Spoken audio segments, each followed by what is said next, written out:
Hey folks, Jonathan here. Figured I would do a little update on what's going on, what we're working on now, what we're planning on working on. Let me see, the 59 Ford four-door. Okay, I think I'm going to go ahead and do some work to this thing to get it driving. I checked a few more things out, not real happy with everything, but I think what I am going to do, I've got a little room to be able to invest a little money in this one and still be able to, not lose my butt on it. So I'm probably going to order another new aluminum radiator. You can see the green everywhere, and it's been beat on and everything else. And so we will do something with that. And let me see. Had a lot of people say the fan was on backwards. The fan's not on backwards. And the water pump's not bad. The pulley is wobbling, but somebody bent it or something. We can straighten that out. It's not an issue. I didn't feel any play in the water pump. I think it's okay. So we've got the radiator, fuel pump. We'll order a gas tank. It's probably going to come with the wrong straps. Hopefully we can get that straightened out. The gas tanks are not really cheap, but you got to do what you got to do. Carburetor kit, motor mounts, brake system. Okay, I just came out here. I thought, well, the pedal stuck to the floor when I pushed it down. I pushed it hard because it was stuck up and it went down and stuck. So I decided that I would pull the cap and just see what we was getting ourselves into. And this is what I found.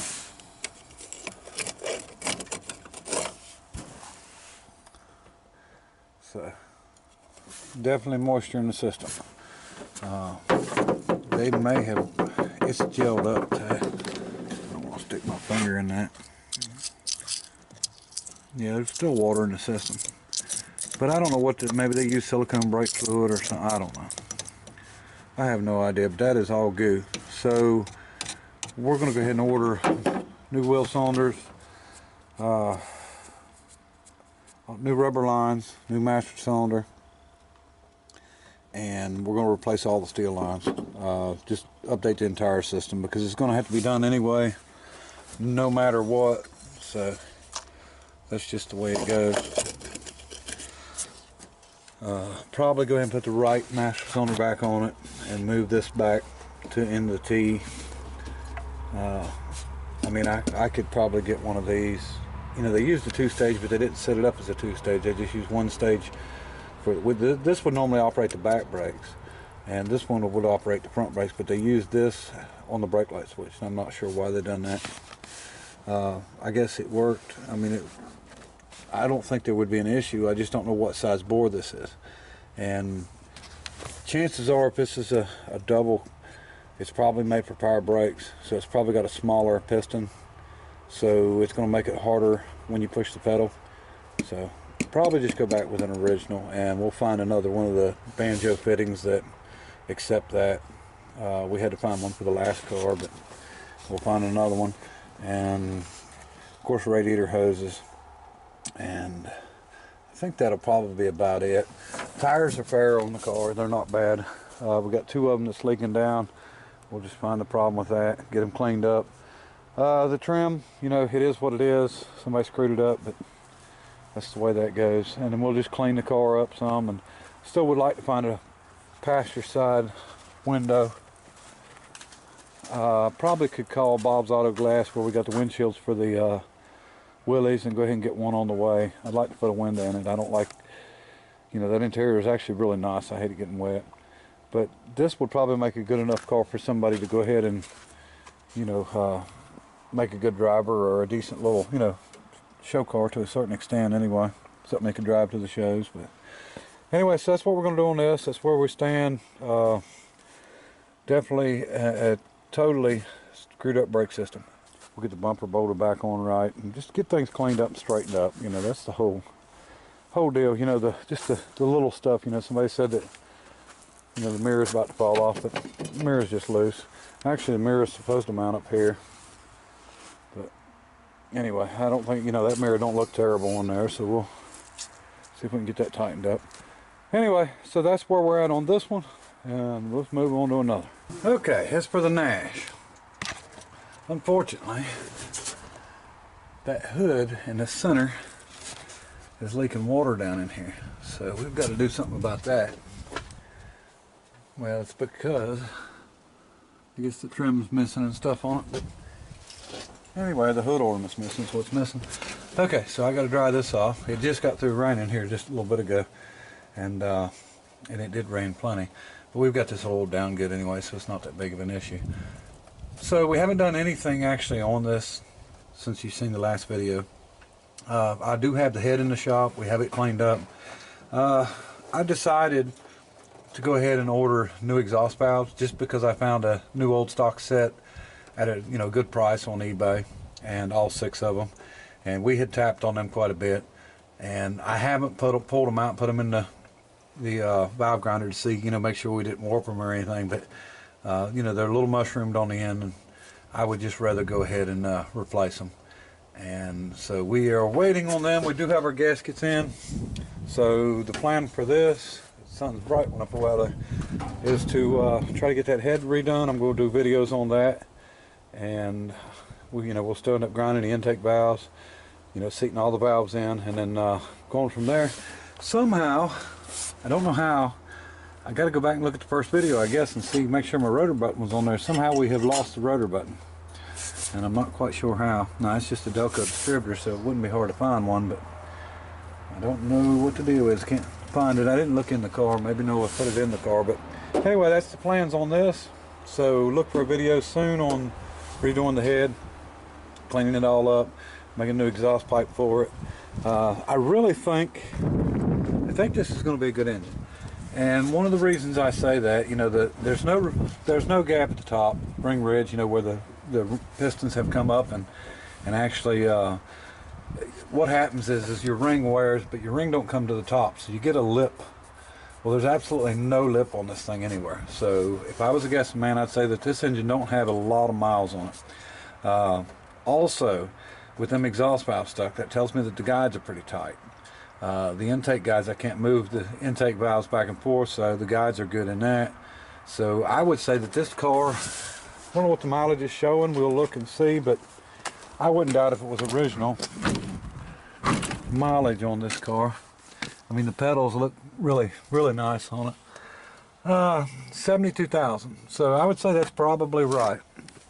I don't see how it can have 172, not with cylinders like that, unless of course it was built once. But anyway, 3-speed, I don't know if I showed this before, cruising gear. This does have overdrive.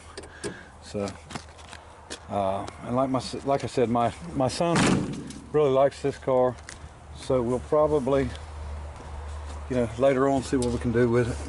I want to get it where it'll run and drive. Wheel cylinders are made out of unobtainium on these things, so no luck locating any of them. I have located a master cylinder, that's not an issue, and the rubber hoses. So what I usually do on wheel cylinders, if it's something that I can't, the bigger stuff, I've done this on a lot. The smaller stuff I haven't, but we can still do it. It's the same principle. If it's something that I don't want to bore and re-sleeve, or if I'm not able to hone it out, I can redo the backing plate, come up with a wheel cylinder that's readily available, and just re-bolt it in place and get the line right, and just actually update wheel cylinders. And the old 2-ton trucks, I used to have to do that on all the time because I ran a lot of old, really old 2-ton stuff years ago. And when I was first starting out, I just took what I could find. I had a 62 GMC truck with a 46 International back half, so the rear end was a 46 International, and that was one I couldn't find wheel cylinders for the back. And so I actually bought some for a later model C60 and just welded all the holes up in the backing plate and re-drilled it and bolted different ones on and went with it. Was no issue there. So things can be changed and redesigned, and like I said, I do have linings and a brake rivet machine, grinders, and I've got a stock of linings that should cover just about any car out there. I've got a lot of linings and different radiuses and different thicknesses and different widths, and we should be able to come up with something to reline these shoes. So that shouldn't be an issue. The steel lines, of course, is easy on it, and so shouldn't have any problem. I'm going to wipe this down and re-oil it here before I close the hood, so we're going to leave it open. Let me see, what's next? Cab over. Still haven't made any decisions on this. I personally would love to put it on a frame and put the DT466 behind it, but that don't mean that's what's going to happen. You know, I have no clue on it. I'm not, you know, it's not a rush deal. I'm not too worried about it right now. You know, we'll figure that out as we go. And let me see, my 50 Chevrolet. Okay, I had this on the rollback and I had to unload it this morning. I looked this thing over really good. I still would like to put this together. I would like to drive it for a while, at least before I get rid of it. We did clean the inside out. I don't know if I showed that or not. It's had some floor work done, nothing really major, but the floors are really nice in it. I don't see any issues there. And a lot of this had wood over top. So it don't look like it's got any water or leaked anything in it. So we do have it cleaned out. Let me see. Body wise, you know, I'd like to paint, you know, get this right and paint it. I'm seeing, I don't know, Bondo. There's some of the original paint underneath. So there's some Bondo in this thing that I don't know that it needs to be there. I'm trying to, it's hard to really tell, so I think what we're going to do is strip most of this down, and at least the rear fenders and right in here where they would have Bondo. Now the fenders up here, you know, there's no Bondo at all, and the other fender's really nice. It's the same color as the door. We need just a little bit of work on the bottom of the door. I think I'm going to use the other tailgate off the other car. You know, I could patch this in, but what really needs to be done is this needs to be cut loose all the way up here, and this whole panel needs to be replaced instead of just welding pieces in. You can do it, but to get it right and get it straight, it's going to be pretty rough. Now you can take an old car hood or a roof of a car, find a roof that had, you know, the right bow in it that would be close, and come up and cut it real close to the trim here and put it back on as a, you know, as a cover, and cut your new slots in it for the hinges and your door handles. That wouldn't be, you know, terrible to do. But the other one's in a lot better shape than this. It needs just a little bit of work at the bottom, so we may do it. You never know. You know, it may change my mind before it's over with, but that's the plan. There's, just like here, there's Bondo here. And I don't know, I'm assuming it's Bondo. I don't think it, well, body filler. Somebody got on to me for calling it Bondo because Bondo is a name brand, but it's still Bondo.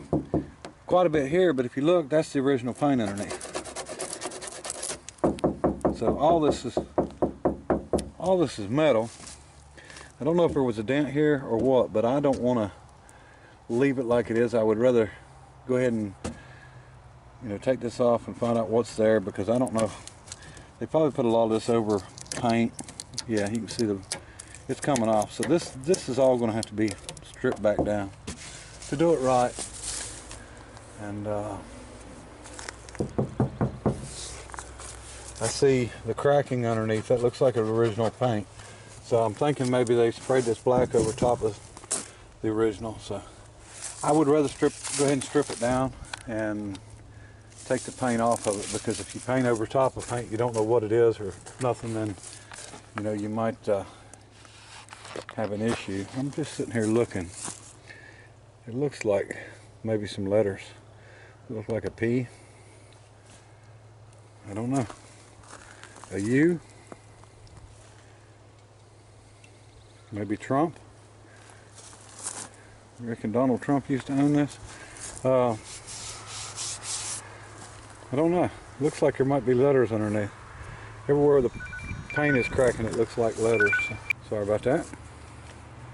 Okay, so it looks like we might have some writing through here that we'll see if we can figure out what it is. Okay, so that's the plan with this. You know, like I said, I'd like to at least put it together and drive it a little bit.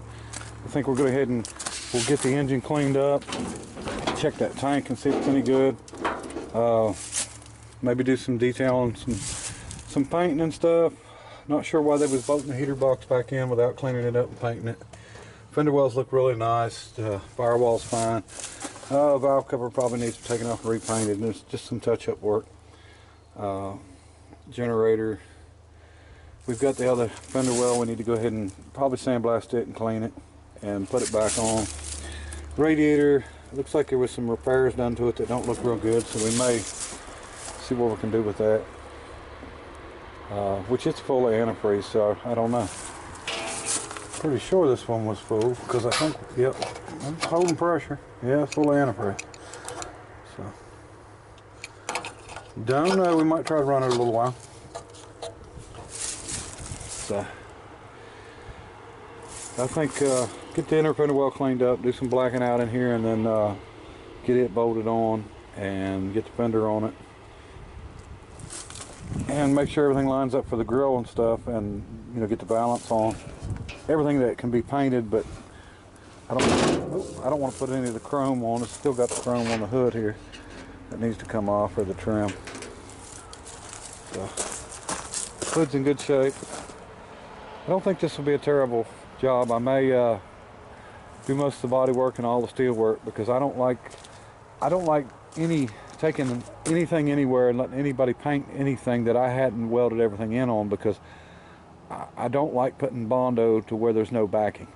If you have even a small, a small hole, and you put Bondo over this and water gets to the backside of your Bondo, your paint's gonna start popping, and that's definitely not what we want. Now, I'm not a body man, but I will weld all the steel in, and at least start the body work and try to get it to that last 10%, because I don't have the skills to get it perfectly straight, or maybe I just don't have the patience to get it perfectly straight. But I can do all the body work up until that last 5–10%, but that last getting it straight right before paint is where I have the problem.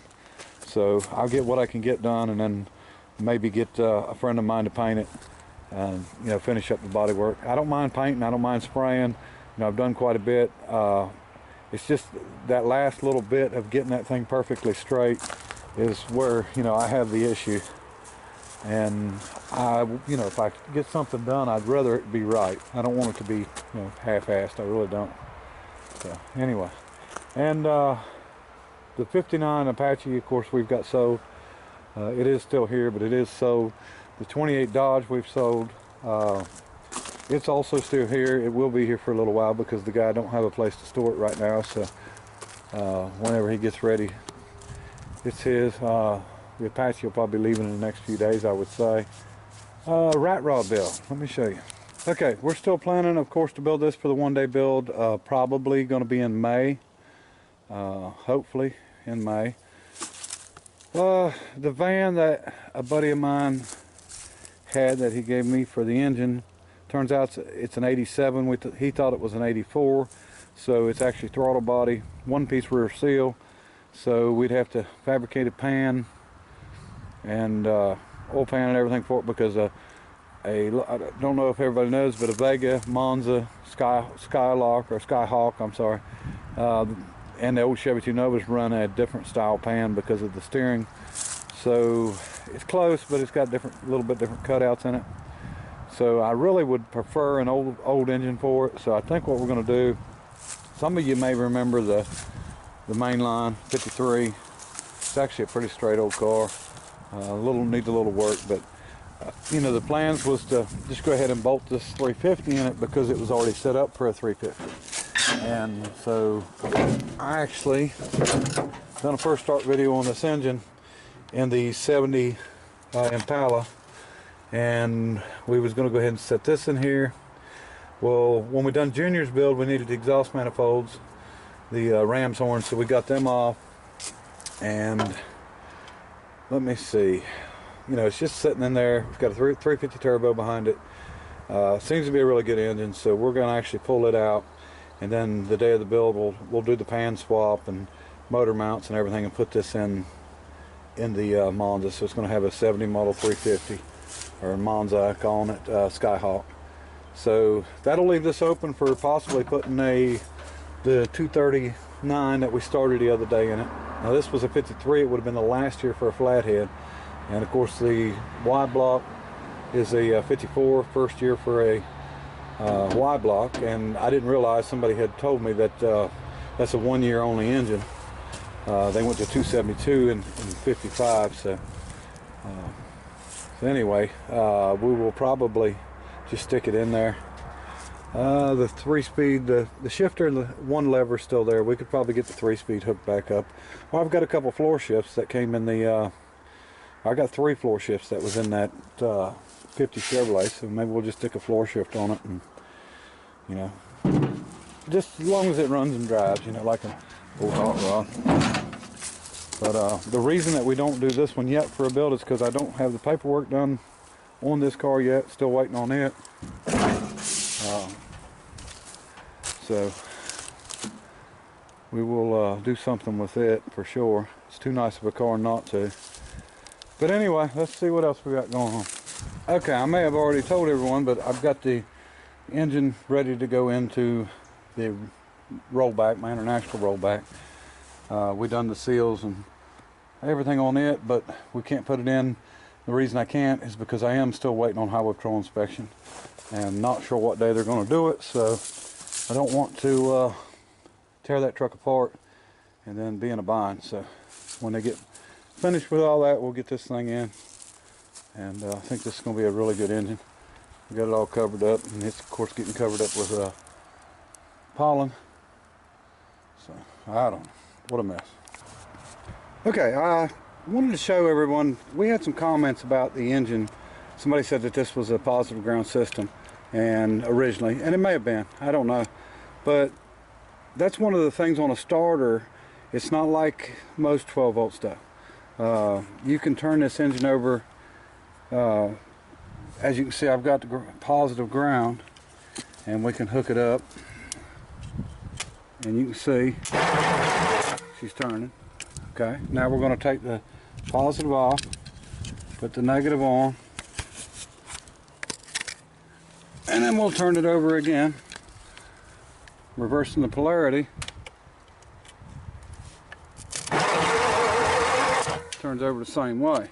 So for anybody that is worried about a negative ground system or a positive ground system, you can wire it using your stock starter. If it was a positive ground, you can wire it as a negative ground, and it's not going to reverse your starter like a lot of people would think it would.